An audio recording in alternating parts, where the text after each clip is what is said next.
अस्सलाम वालेकुम 9 क्लास। आज का टॉपिक जो हम पढ़ रहे हैं चैप्टर नंबर 4 से एनिमल एंड प्लांट टिश्यूज़। सबसे पहले टिश्यू क्या होता है? टिश्यू किससे मिलकर बनता है? कम्बिनेशन ऑफ सेल है, कम्बिनेशन ऑफ सेल्स।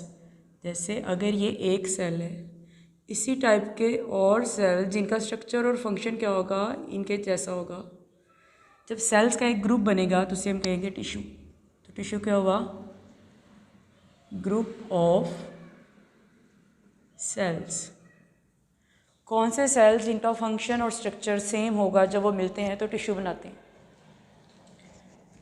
और यहाँ पर क्या दिया हुआ है? एनिमल और प्लांट टिश्यूज़। तो सबसे पहले आज हम पढ़ रहे हैं animal tissues.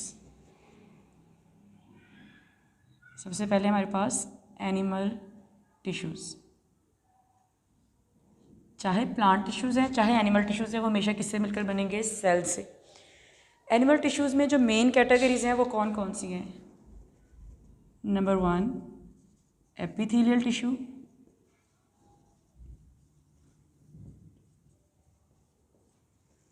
Number 2 connective tissue, number 3 है मसल टिश्यू, और नंबर 4 है नर्वस टिश्यू। ये जो कुछ एग्जांपल्स बुक में दी गई हैं मेन जो मेन कैटेगरीज हैं एनिमल टिश्यूज़ की, वो यहाँ तो हैं एपिथेलियल टिश्यू, यहाँ है कनेक्टिव टिश्यू, यहाँ मसल टिश्यू, यहाँ फिर नर्वस टिश्यू। अब हम वन बाय वन इनमें से स्टार्ट करते हैं। सबसे पहला है जो epithelial tissue. Number 1 epithelial tissue. AP का मतलब ही क्या होता है? ऊपर या बाहर, इसमें लेते हैं। यानी एपिथेलियल टिश्यू ऐसे टिश्यूज़ हैं जो कहाँ पर पाए जाते हैं? आउटसाइड। किसकी आउटसाइड पर? ऑर्गन्स की आउटसाइड पर, या हमारे ओवरऑल बॉडी की आउटसाइड पर। आउटसाइड द बॉडी या आउटसाइड द ऑर्गन्स। जितने भी हमारे बॉडी में ऑर्गन्स होते हैं उनकी बाहर वाली जो कवरिंग है वो कौन बनाते हैं? उनको कवर कर रहा होता है एपिथेलियल टिश्यू। सबसे पहले तो इसकी लोकेशन क्या है? बॉडी की बाहर सारा जो टिश्यू है वो क्या है? एपिथेलियल टिश्यू है। इसके अलावा जो हमारे अंदर मेन ऑर्गन्स होते हैं उनकी भी लाइनिंग वगैरह जो बना रहे हैं, उनको जो कवर कर रहे हैं वो एपिथेलियल टिश्यू है। इसके बाद जो इनके सेल्स होते हैं वो कैसे होते हैं?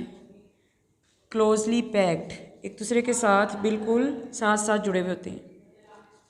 सेल्स कैसे हैं? क्लोजली पैक्ड सेल्स हैं।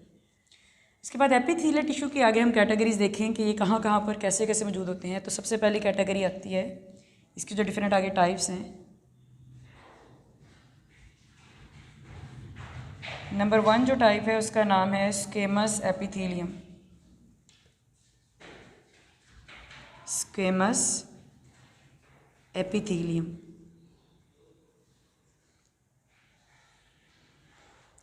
स्क्वेमस एपिथेलियम में कैसे सेल्स होते हैं? अब हमने पढ़ा है टिश्यू, और टिश्यू हमने पढ़ा कि किससे मिलकर बनता है? सेल से। तो हम इनमें देखेंगे कैसे कैसे सेल्स हैं, क्या फंक्शन है, और ये कौन कौन सी जगह है जहाँ जहाँ पर ये वाले ख़ास टिश्यूज़ मौजूद हैं। स्क्वेमस एपिथेलियम में जो सेल्स होती हैं वो कैसे होती हैं? फ्लैट सेल्स हैं, बिल्कुल फ्लैट सेल्स होते हैं ऊपर से। उसके अलावा सिंगल लेयर होती है सेल्स की।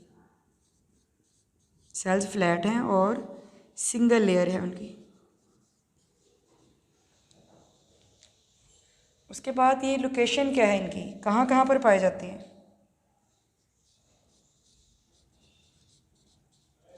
जो एपिथेलियल टिश्यू हैं इनकी लोकेशन क्या है? लंग्स, ब्लड वेसल्स,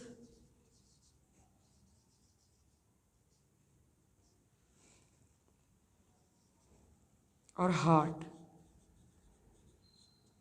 ये मेन ऑर्गन्स हैं जहाँ पर स्क्वेमस एपिथेलियम टिश्यू पाए जाते हैं। फंक्शन क्या होता है इनका, काम क्या करते हैं? इन जगहों पर जो सब्सटेंस होता है उसकी मूवमेंट करवाते हैं। इनका फंक्शन क्या है? Movement of material. किस मटेरियल की? लंग्स में जो मटेरियल है, ब्लड वेसल्स में जो मटेरियल है, हार्ट में जो मटेरियल है, उनकी मूवमेंट करवाना। Movement of material. ये थी number 1 type squamous epithelium. Cells कैसे हैं? फ्लैट हैं, सिंगल लेयर है, लोकेशन क्या है, लंग्स, ब्लड वेसल, हार्ट, इन मेन जगहों पर जो भी टिश्यूज़ हैं जो कवर किया हुआ जिन्होंने, उन्हें हम कहेंगे क्या है, स्क्वेमस एपिथेलियम। अगर हम इसकी डायग्राम बनाएं, फंक्शन में इसका ऊपर लिख देती हूँ, यहाँ नज़र ही नहीं आ रहा। फंक्शन क्या है,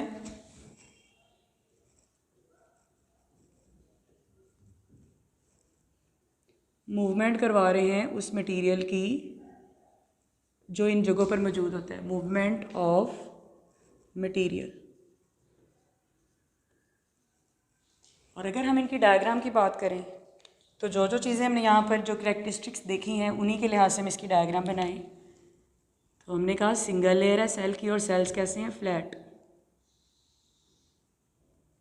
तो ये एक सिंगल लेयर बना रहे हैं, सेल्स कैसे हैं, बिल्कुल फ्लैट है। ये न्यूक्लियस है। ये है इनकी डायग्राम। दूसरे नंबर पर जो सेकंड कैटेगरी है एपिथेलियल टिश्यू की, स्केमस पढ़ लिया। उसके बाद सेकंड इसकी टाइप है एपिथेलियल की, क्यूबाइडल एपिथेलियम।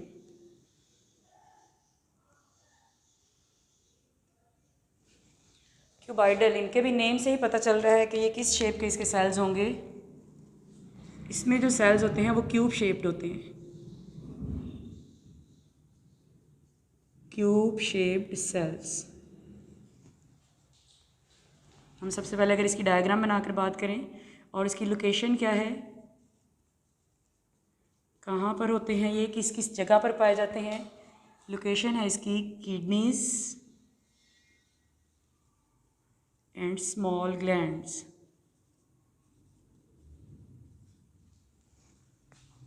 काम क्या करते हैं, इन जगहों पर जो भी सिक्रीशंस वगैरह है वो बनाने का काम ये करते हैं। तो फंक्शन क्या है, मेक सिक्रीशंस, मेक सिक्रीशंस।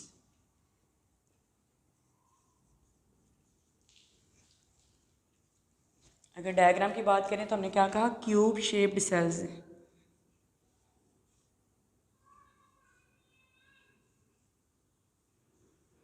कुछ इस तरह से करके ये सेल्स मौजूद होते हैं। ये बुक वाली डायग्राम बना रही हूँ।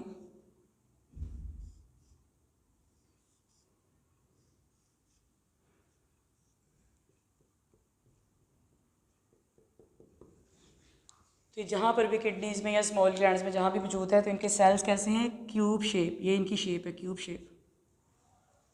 उसके बाद जो थर्ड कैटेगरी है वो क्या है, कोलमनर एपिथेलियम। नंबर 3 पर है कोलमनर एपिथेलियल या एपिथेलियम। मोस्टली इनके नेम से ही इनका आगे सारा पता चल रहा है कि इनमें सेल्स कैसे होंगे। कोलमनर यानी इनमें सेल्स कैसे होते हैं, column like, long cells. Location क्या है, कहाँ पर पाए जाते हैं, एलिमेंट्री कैनाल, हमारी जो खाने की नाली है, alimentary canal and gall bladder.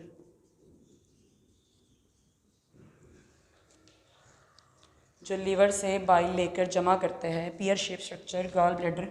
यहाँ पर भी कौन सी वाली एपिथेलियम है, कोलमनर एपिथेलियम। फंक्शन क्या होगा इनका भी, इन जगहों पर जो भी सिक्रीशंस वगैरह हैं वो बनाना इनका काम है। तो इनका फंक्शन भी क्या है, उसी से रिलेटेड है, मिलता जुलता है, मेक सिक्रीशंस। फंक्शंस यहाँ पर क्या आ गए हैं, सेम ही आ गए हैं इस दोनों के। डायग्राम देखें तो कोलमनर एपिथेलियम क्या है, ये लॉन्ग सेल्स है इस तरह से।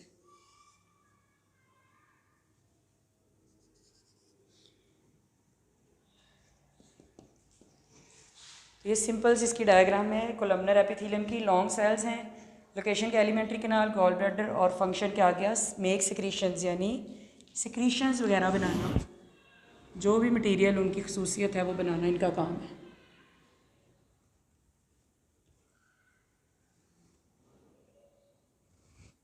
इसके बाद नंबर 4 पर जो आते हैं, इसी से रिलेटेड यहाँ पर तक कोलमनर एपिथेलियम, आगे है सिलिएटेड कोलमनर एपिथेलियम। नंबर 4 पर है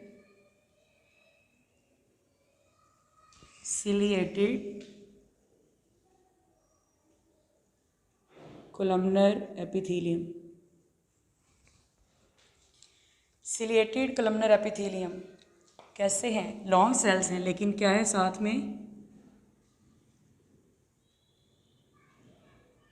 लॉन्ग सेल्स हैं, लेकिन एक वर्ड आ गया सिलिएटेड। लॉन्ग सेल्स विद सीलिया कहाँ पर हैं? कैसे हैं? लॉन्ग सेल्स हैं और साथ में इनके क्या मौजूद है? सीलिया लगे हुए होते हैं। अभी हम डायग्राम बनाएंगे तो फिर हम देखेंगे। उसके बाद अगला पॉइंट क्या आता है? लोकेशन।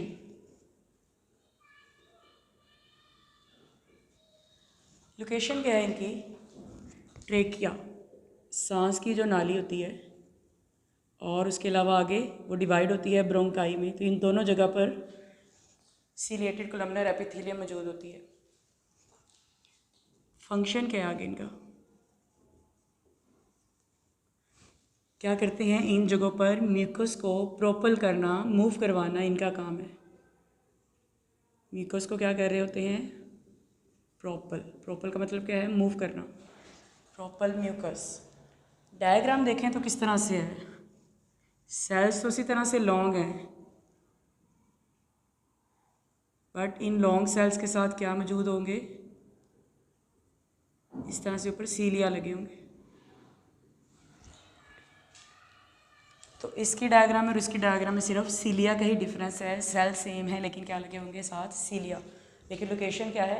डिफरेंट है। इसकी लोकेशन क्या थी? एलिमेंट्री कैनाल, गॉल ब्लैडर, और वो कहाँ पर पाए जाते हैं? ट्रेकिया और ब्रोंकाई में। फंक्शन क्या है? ये वहाँ पर स्क्रीशंस बनाते हैं और ये वहाँ पर म्यूकस को प्रोपल करते हैं, मूव करते हैं। लास्ट वन क्या है? नंबर 5 पर है स्ट्रेटिफाइड स्क्वेमस एपिथेलियम।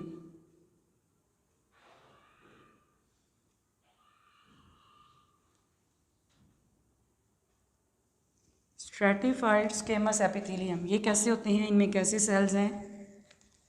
सबसे पहले जो हमने पढ़ा था वो था सिर्फ स्क्वेमस एपिथेलियम। यहाँ पर आ गया स्ट्रेटिफाइड स्क्वेमस एपिथेलियम। जैसे हमने कोलमनर और सिलिएटेड कोलमनर पढ़ा, इसी तरह से ये भी क्या हैं? मिलते जुलते हैं। वहाँ पर कैसे थे? स्क्वेमस में फ्लैट सेल्स थे, यहाँ पर भी कैसे सेल्स हैं? फ्लैट। सेल्स फ्लैट ही हैं। जैसे यहाँ हमने क्यूब शेप पढ़े थे, यहाँ पर कैसे होते हैं? बिल्कुल फ्लैट। यहाँ एक वर्ड है स्ट्रेटिफाइड। स्ट्रेटिफाइड वर्ड है स्ट्रेटा से। स्ट्रेटा का मतलब होता है लेयर्स। स्ट्रेटिफाइड का वर्ड कहाँ से निकला? स्ट्रेटा। स्ट्रेटा का मतलब होता है लेयर्स, यानी तहें। इसका मतलब इसमें स्क्वेमस में और स्ट्रेटिफाइड स्क्वेमस में किस चीज़ का डिफरेंस है? यहाँ पर सेल्स फ्लैट हैं, लेकिन सेल्स की क्या होती हैं? लेयर्स। जैसे ये एक सेल की तह है,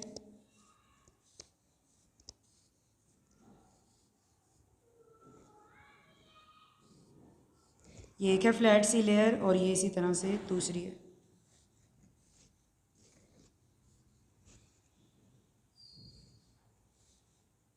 तो सेल्स की क्या होती हैं? बहुत सारी तहें मौजूद होती हैं।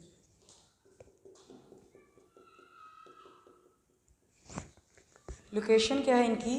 कहाँ पर मौजूद होते हैं? सबसे पहले तो हमारी स्किन, सारी जो ऊपर स्किन है, स्किन ने लाइनिंग की हुई है, वहाँ पर ये होते हैं। Lining of oesophagus.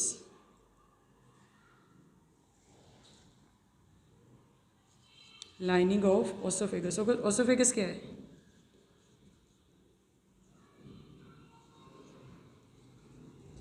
खाने की हमारी नाली। ओरल कैविटी के बाद जो आगे नाली है जहाँ से खाना गुजर कर जाता है, तो उसकी सारी जो अंदर लाइनिंग हुई है, कवरिंग हुई है, वहाँ पर भी क्या है? स्ट्रेटिफाइड। इसके अलावा हमारे अंदर माउथ के, हमारे माउथ जो हमारा अंदर वाली तरफ सारा मुंह है, जहाँ हम खाना चबाते हैं, वहाँ भी जितनी ज़्यादा वो स्किन सी है सारी, वो वहाँ पर भी क्या है? सेल्स की बहुत सारी लेयर्स हैं। तो इन सारी जगहों पर ये पाए जाते हैं। काम क्या करते हैं? फंक्शन क्या है?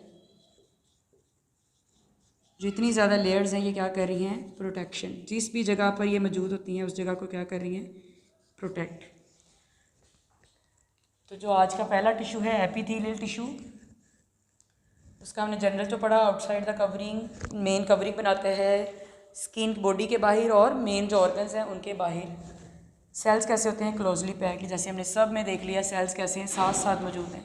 जिस भी डायग्राम में देखें तो सेल्स साथ साथ मौजूद हैं।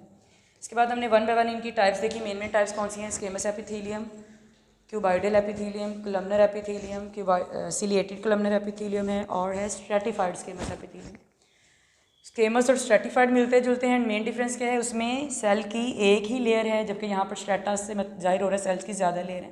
कॉलमनर और सिलिएटेड कॉलमनर आपस में मिलते जुलते हैं, लेकिन यहाँ पर डिफरेंस क्या है? इसमें सीलिया होंगे, ये विदाउट सीलिया होंगे। लोकेशन क्या है? सब की सेपरेट है। इसके बाद जो अगले हैं कनेक्टिव टिश्यू, छोटा सा टिश्यू है। कनेक्टिव टिश्यू क्या करवाता है? नाम से पता चल रहा है कि कनेक्शन करवा रहा है बॉडी में। ये बॉडी में क्या करते हैं? राब्ते का काम करते हैं, सपोर्ट देते हैं, एनर्जी बनाने का काम ये करते हैं, इन बॉडी को एनर्जी भी प्रोवाइड कर रहे हैं। और ये इसके फंक्शन आ जाते हैं, यानी क्या क्या करते हैं? सपोर्ट दे रहे हैं, एनर्जी का काम कर रहे हैं, और ये क्या करते हैं? कनेक्शन दे रहे करवा रहे हैं। इसकी एग्जांपल पूछ सकते हैं कि क्या क्या है, कहाँ पर पाए जाते हैं। तो एग्जांपल्स में आता है ब्लड है, एडिपोज टिश्यू है। एडिपोज टिश्यू क्या होता है? जितना भी फैट है बॉडी में, जो चर्बी है सारी, वो एडिपोज टिश्यू है। तो वहाँ पर क्या होते हैं? ये कनेक्टिव टिश्यू मौजूद होते हैं। वो फैट में क्या होती है? उस फैट से हमें क्या मिलती है? एनर्जी ही मिलती है। तो असल में जो एक्स्ट्रा हमारा जो एनर्जी है वो सारी एटीपी की शक्ल में जब जमा होती है तो वो सारा एडिपोज टिश्यू बनता जाता है, वो चर्बी बनती जाती है। तो ये कहाँ पर होते हैं? हमारे ब्लड में, बोन्स वगैरह में, और एडिपोज टिश्यू, ये इनकी सारी एग्जांपल्स हैं। तो आज के दो टिश्यूज़ थे, एपिथेलियल टिश्यू, कनेक्टिव टिश्यू। जो मेन था वो था एपिथेलियल टिश्यू, जिसके आगे 5 कैटेगरीज भी हमने देखी हैं।